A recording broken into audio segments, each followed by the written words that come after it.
Bonjour la famille, j'espère que vous allez bien. C'est le général Alligator. J'ai été contacté par un de mes abonnés qui a fait 15 ans ici aux États-Unis. Euh, il est arrivé en tant que touriste et il est resté. Lorsqu'il m'a écrit, il m'a dit, Général, j'ai l'impression d'être devenu un monstre. J'ai dit, je comprends pas.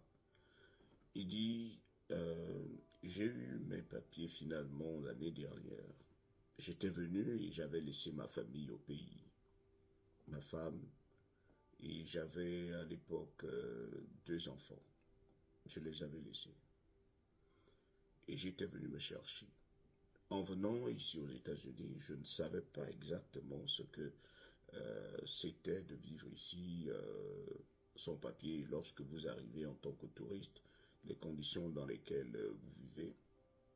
Euh, je suis arrivé dans l'état de la Floride et j'avais dû.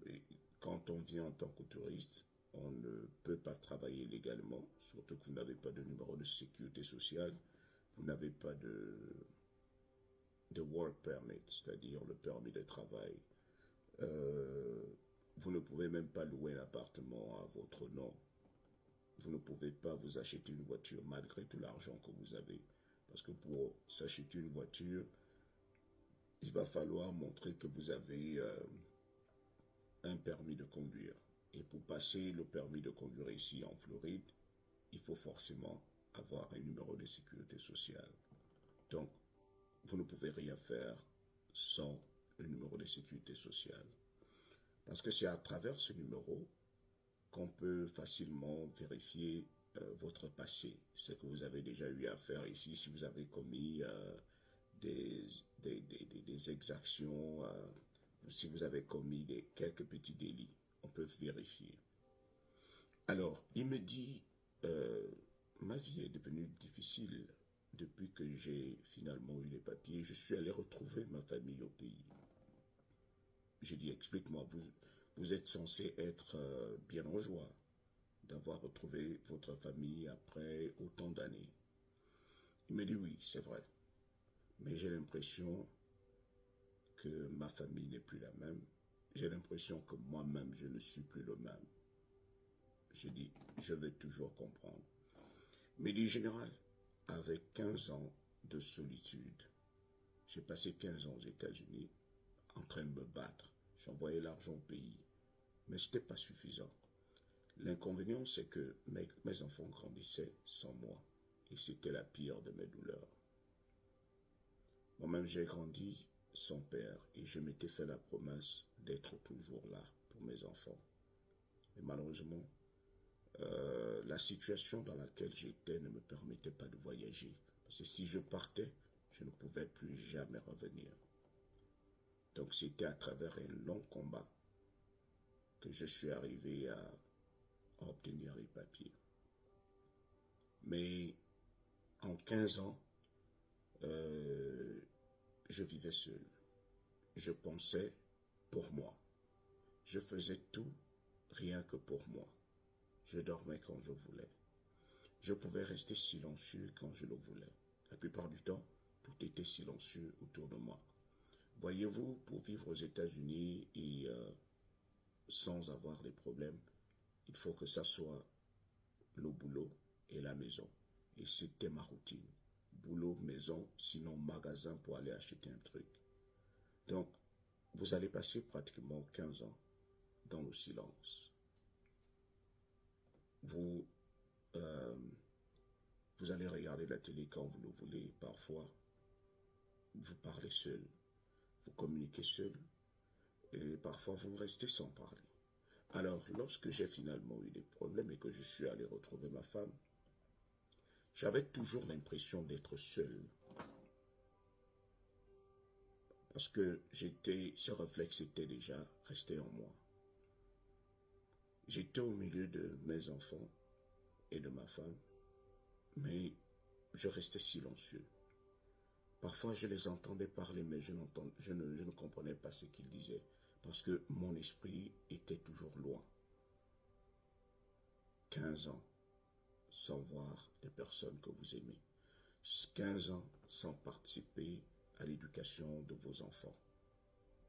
C'était la pire des punitions, de voir mes enfants avoir du mal à m'appeler papa.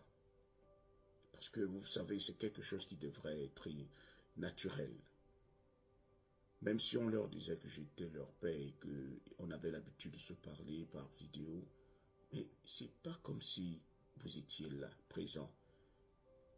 Participer à l'éducation de vos enfants à distance, c'est différent d'être là à leur côté lorsqu'ils ont mal à la dent, lorsqu'ils souffrent des maux de ventre, lorsqu'ils vont à l'école, lorsque vous allez prendre leur bulletin, lorsque vous partagez des peines et des joies ensemble. C'est différent lorsque tu es là. Il y a cette alchimie-là qui naît. Il en est de même pour la femme. La femme, même lorsqu'on est en intimité, j'ai l'impression qu'il y a quelque chose qui manque de son côté et de mon côté. Même elle a du mal à me retrouver. Elle a l'impression d'être avec un inconnu, même si on a essayé de raviver la flamme à distance. C'était un long combat. Je lui ai dit, je sais exactement ce que c'est. Je sais que c'est difficile. Cela va prendre du temps, mais il faut que vous deux, vous fassiez un effort. Que le peu de temps que vous avez encore ensemble, que vous l'utilisiez. Vous avez maintenant le choix, soit de venir vivre ici, soit de vivre en Afrique. Mais au moins, tu as la possibilité de leur donner un meilleur avenir et passer plus de temps ensemble. Ce qui a été perdu pourra renaître et tout est entre vos mains. C'est le combat. Passez plus de temps ensemble. Comme tu as déjà un peu emmagasiné un peu d'argent, commencez, offrez-vous des vacances et essayez de retisser les liens importants.